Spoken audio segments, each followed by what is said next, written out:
you're telling me that you got no money, not even, you don't even own a wallet or a house, and you have made films that have been premiered in LA, and you've run all across Canada. Yeah. Do you want to tell me about that? I've also heard like crazy stories, but I'm gonna ask you that later. Well, yeah, when I ran Vancouver Island last year, I came out with my first short called Running Without a Wallet, and I called it that because I was running without a wallet. I didn't have ID, I don't have a bank account, I didn't have nothing. And I grew up having to look at what I had, not what I didn't have. And I was so feverishly pursuing this concert in Africa that I did not even consider that fact of, oh man, I might need some ID. I was a man with no ID, but an idea, and I stuck with it. And a few days ago, my mom asked me, are you willing to die for this concert? Because she sees how hard I work when I sleep in her balcony. That's right, I sleep in my mom's balcony. I'm not hiding anything from you people. But yeah, nothing makes me, I'm hungry, I'm starving, I want this concert that bad. So she asked me, are you willing to die for it? And last year, around this time, close friend of mine was with me while I was about 300 kilometers in for the run. So one of these particular days I'm running, and all of a sudden I don't know why I was crying. I don't know, I was thinking about Oprah or Ellen or something. I don't know what came over me. But I get into the car and I'm like, hey man, you gotta go back. I'm gonna make my way the rest of the 200 kilometers back to Victoria. So he buys me some food, gives me his mom's backpack. We say goodbye, and he drives off. And I'm running without a wallet. So I'm in the middle of nowhere, no cell phone, I got nothing. 3.5 hours later, my idea is I'm running to Qualicum Beach and I'm gonna sleep at the beach wearing my tights. So running in tights, and then I'm making my way to the beach, pass out. 3.5 hours after Silvan, we say our buys, this truck pulls up in front of me, and I got the sign on my back saying, running for World Music Fest Rwanda 2014, change not fear. So I'm stoked because I'm like, oh man, this guy wants to hear my story. So I run up to the truck, and there's a big smile on his face, big poofy white hair, thick Dutch accent. So he asked me why I'm running, I explained my story, and he asked me, so where are you sleeping? And I'm like, well, I'm just going to the beach and pass out. It's about 18 kilometers left. And he's like, well, if you go into Bowser, the next town, there's a church there. And if the chapel's open, you should go in and see if the preacher's there, and he'll let you sleep in the church. And I was like, oh man, it's all good, I'll just go sleep at the beach. So he gives me this big smile, and he drives off, and I'm running, I'm listening to Road to Zion, I'm happy as hell, life is good, I have no idea why I'm so happy, I'm starved, I've been running I don't know how long, I'm probably delirious at this point, I should have probably not been left out alone like that.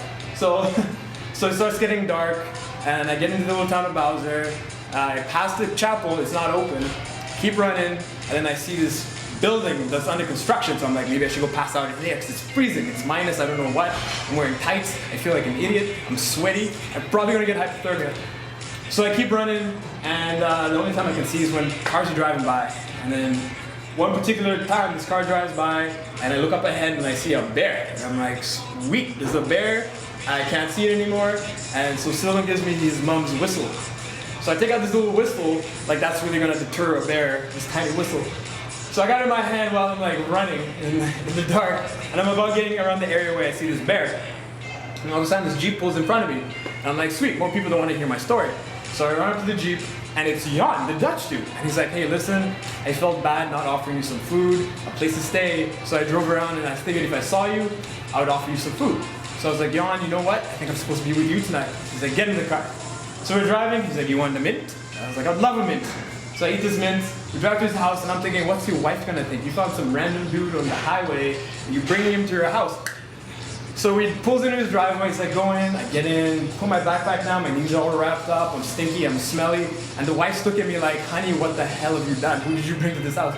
So I put it down, I explain my story, he runs off and he runs me a bath. So I take a bath, I'm hanging out with this Dutch couple, it's the most incredible night of my life, randomly hanging out with this 86-year-old couple in the middle of nowhere, and he's just feeding me all these inspirational stories. And I'm sitting there welling up, and I'm like, this is incredible. So the first thing I do is obviously call my mom, because I'm figuring Silvan went back to town, and he was like, where's Eric? And he was like, I left him up there. And they were like, what are you thinking? You can't just leave the kid up there like that. So I call Silvan, I'm like, hey man, you know, I'm okay. I call my mom, hey, I'm good. So I pass out, best sleep of my life. I wake up, I open the door, and their house, all one side was glass, all this light flushing in. And there is Siyon in the chair with his big newspaper, and he looks over at me, he's like, are you ready? And I look at him, I'm like, I'm ready.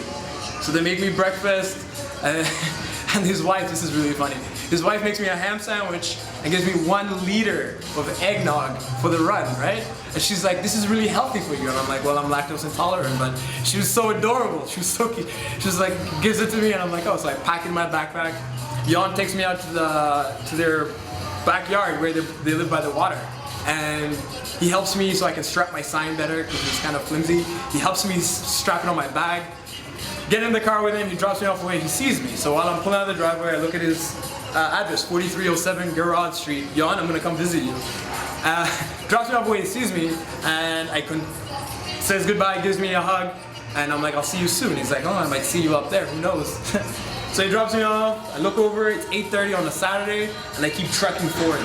So I spent the next 23 hours trying to make my way from Bowser to Nanaimo, which is 70 kilometers away. But this one particular night happened to be freaking cold. So at one point, 18 hours into the run, I think, I found a blanket on the side of the highway, and I'm like, I'm so cold. So I grab this blanket, and I'm running, and I'm trying to get to the next stop. And I'm sweaty, it's cold, I'm wearing pretty much nothing at all. And I get to the parking lot, I put this blanket over me, and I'm sleeping there, and I start getting warm. And I'm like, oh, I'm so relaxed. And all of a sudden, I'm like, this is hypothermia.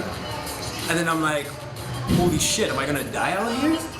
And the first thing that popped into my head wasn't I was scared, was that, well, maybe this is how it's supposed to happen. Maybe I'm supposed to be found on the side of the highway with a sign saying running for World Music Fest for Rwanda 2014.